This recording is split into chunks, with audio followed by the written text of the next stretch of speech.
Good afternoon. Glad you're with us this afternoon. We start with the multi-party coalition in the city of Tshwane. They say there's no need for the mayor, the DA's Randall Williams, to resign over an investigation by the Speaker into whether he breached the councillors' code of conduct. But ActionSA, member of that coalition, plans to lay a complaint against Williams with the Speaker again. A report on the Krotas consortium's R26 billion proposal for alternative energy in the city found Williams not guilty of any corruption, saying he hadn't breached the Municipal Finance Management Act. ActionSA says that he still has questions to answer. They want council to decide if he should step aside while the probe is underway. Our reporter Govan Whittles joins us for more. Govan, good afternoon to you. Well, let's start with ActionSA. What are they saying today?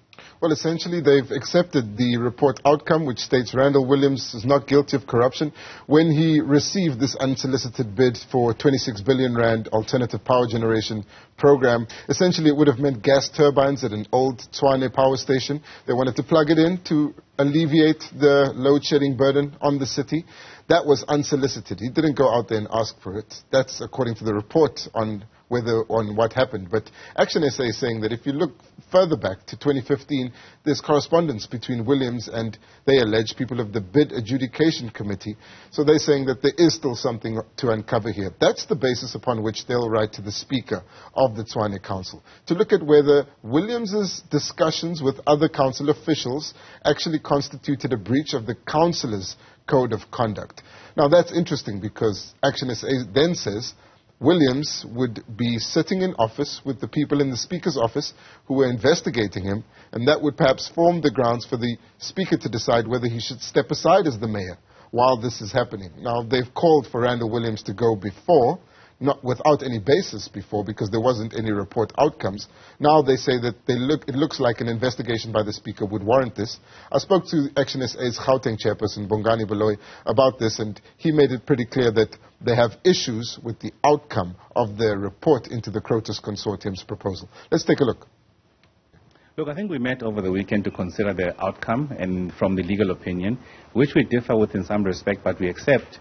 Because what the legal opinion did, they only evaluated that one council item which was sent and not the start of the process from 2015.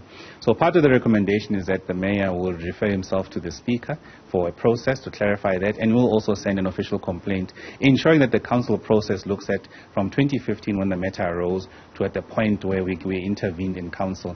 And I believe from there we'll get a different perspective. Okay, so that's what ActionSA is saying. What's the coalition's response to all of this? Should point out, we reached out to the mayor. They've referred all of these questions about his stay in office, whether he'll step aside while the investigation is ongoing, to the coalition's oversight committee. That's significant because what we're dealing with here is not only a proposal for alternative energy, we're dealing with the real test of the coalition and whether they can survive infighting if they were to, as they say, take power in 2024 and use this oversight committee to navigate all the disputes between them. This is a real test for the committee. We spoke to the chairperson, Dr. Korne Mulder, from the Freedom Front Plus, who's essentially set up to deal with the disputes. It involves all of the leaders of the political parties. So Michael Beaumont is there on behalf of ActionSA. John Steenhuisen is there on behalf of the DA. Korne Mulder is in the middle refereeing all of this. And essentially they're saying that they don't believe Randall Williams needs to step aside because of the councillors' code of conduct being breached. They believe it's been breached before by other councillors and they've remained in their positions. ActionSA, of course, as you saw, they're taking a different position. But Korne Mulder clearly putting it quite straight here that they'll defend Randall Williams and his position as mayor. Let's take a look. It's the same kind of thing, but in this instance, the Speaker's office will look into the breach or no breach of the Code of Conduct. We need to have some clarity on that because we also have an indication from the Executive Mayor that his position is that he does not believe it was a breach of conduct, that there are certain information that he would like to put in front of the chairperson of this process, but specifically now also in front of the Speaker's office. And we are looking at that with an open mind, and we'll approach that when we see what the outcome is. I don't think there's any reason for him to step aside. There are other examples also where there are investigations of alleged breach of conduct of councillors. It happens from time to time, and they continue in their work. And we will let the process take its course and then take the necessary decision.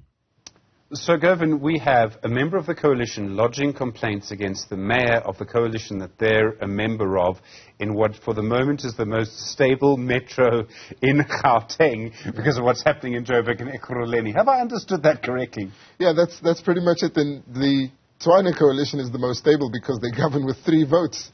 And that should put it into perspective. They have Cope in the speaker's seat.